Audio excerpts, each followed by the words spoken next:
What's up, guys? And today's video is basically on something that I had no intention of playing. Not because it was not interesting or fun or graphically pleasing to look at, but more so it was on the lower priority portion of my totem pole, which, you know, things happen, things get out of the way. But this is my impression of the limited beta test for Mecha Break.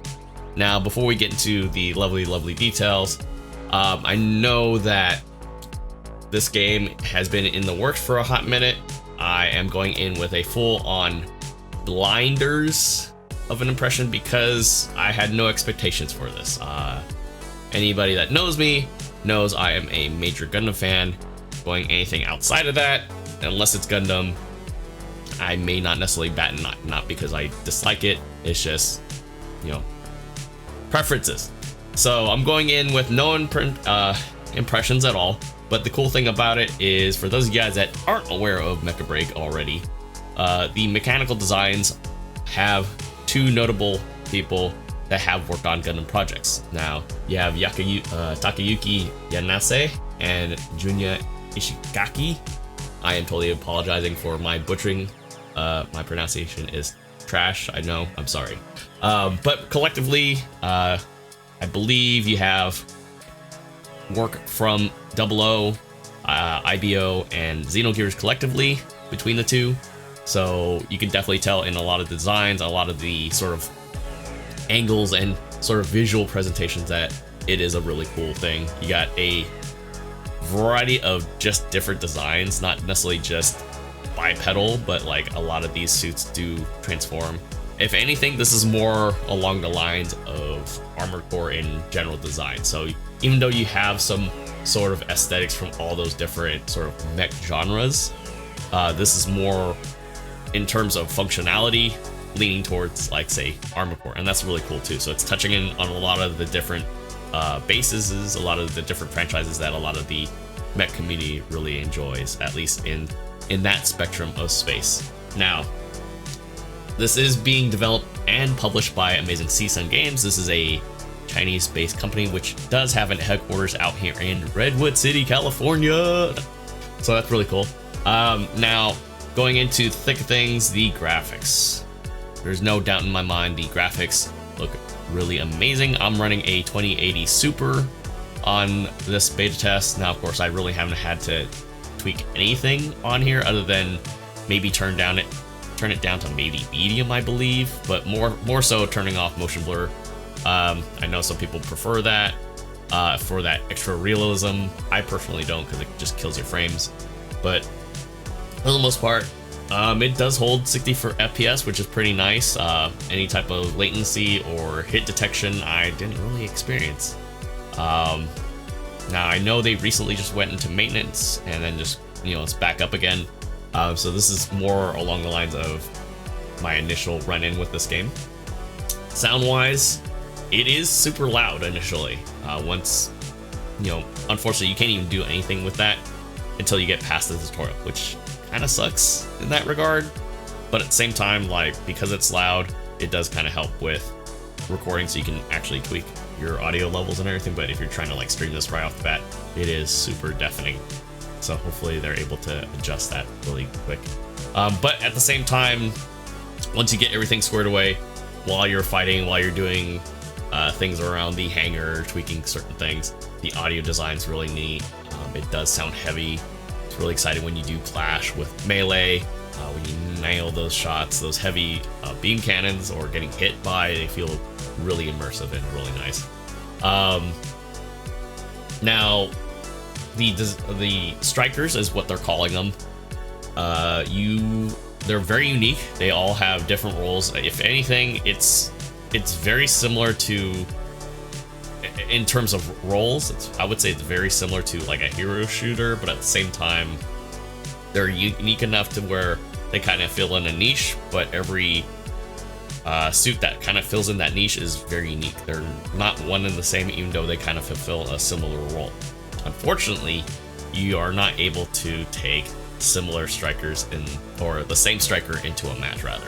You can take similar strikers, but that would make your team unbalanced, which is understandable, but yeah, the way that this game is set up, you're not able to take duplicate versions, so it does make it a little more, I guess you could say, dynamic in being smart of what you bring in with the team, because there are matches, or there have been matches for me that I've ran into that it's pretty much a landslide when there are certain elements that are not available to a team, especially if you're doing solo queues for that matter.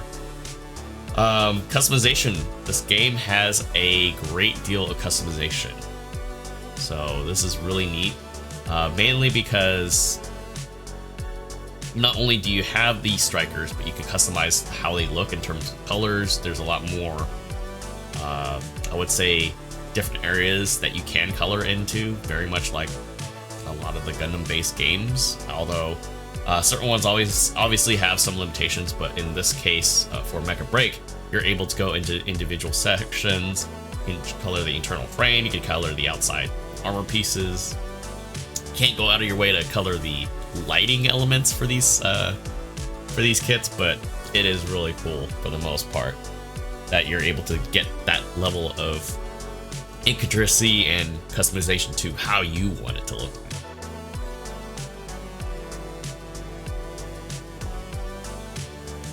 So customization doesn't really stop there.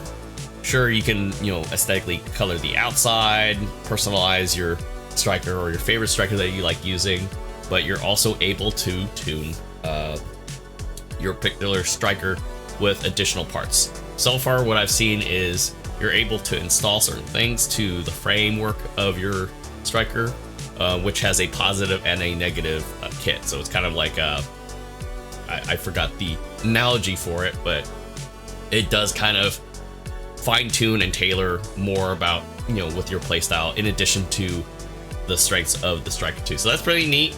So far from what we've seen, it's tied into the game's battle pass, which is the Matrix contract. I'm actually kind of curious to see how frequently or how scarce they'll make the parts available, since it can essentially more or less stat boost a striker as well. But yeah, so far I've only had like maybe a quick handful, but I don't know if how often that's gonna be, but we'll see as we progress further along in the game's development.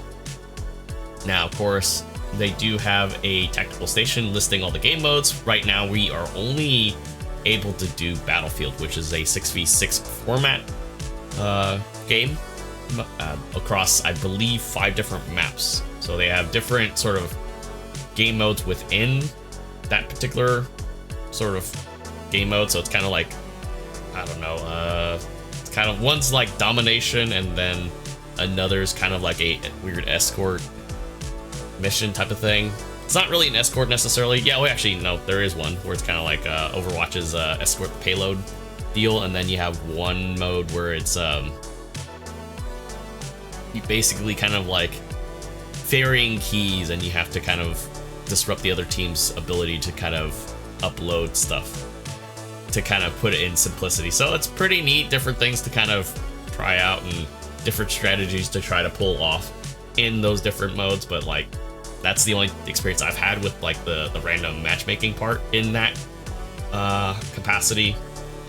They do have a training mode, so you can kind of try out different strikers, trying to figure out what the best strategy is, trying to learn the ins and outs of their weaponry and what they're good at and what they're not good at. And then we do have a custom room mode, but unfortunately, since my impressions were mostly a solo experience, it's kind of hard to kind of really tell exactly what we're able to do and what we're not able to do, in addition to, like, say, how the camera angles work. Like, I'm assuming usually with, like, say, for example, a lot of custom rooms, you're now more commonly seeing spectator slots. So I didn't really get a chance to play around with that at all. But like I said, I'm very curious to see how they're going to iterate that, because chances are, I'm pretty sure they want people to kind of host their own thing, as well as kind of make it a little more esports friendly. But again, just kind of impressions so far. We'll see as, the game develops further along. But one of the biggest things that I think that I had a sort of weird impression, or it's just a weird experience overall, is I'll be playing through and then randomly after the match, which not necessarily a bad deal, but it's just kind of like having an interruption of between like gameplay and like, hey, I'm gonna get a survey. That's basically what it is. That was probably the most negative thing that I probably had with this impression so far, is I'll be going through, it's like, all right, match is over, let me just get set up and get ready for the next one, or maybe switch out a striker, and then randomly I would get a survey or questionnaire asking various questions about my experience with the beta so far, and you know, recommendations and everything. It's just like, yeah, this is a little disruptive, I would say. So if anything, I'm not sure how many more betas they have before launch, because I think they are trying to push this out for next year, although I'm not sure how much has that changed in that regard or not. But yeah, if anything, something of that sort has to kind of change. Also, if you do, one thing I also did notice too is if I had a neutral impression on something, because it's just like I don't really have an answer yet. I'm not gonna vote favorably or vote negative on it. It's somewhere in the middle right now, because it's just I just don't have enough time.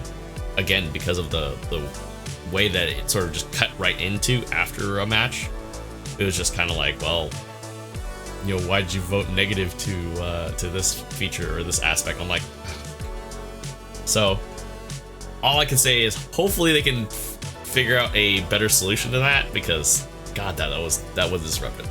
That was probably like the only thing that I would have negative with this so far.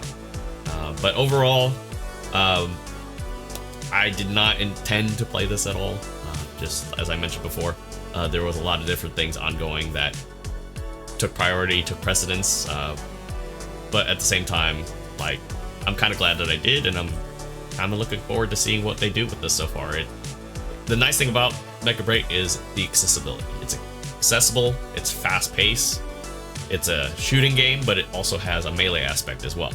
So anything that can balance both and give players the opportunity to kind of pick and choose how they want to do things is definitely a great thing in my book. So that's it for my limited access beta impressions of Mecha Break, and I will see you guys all on the next video. Take care.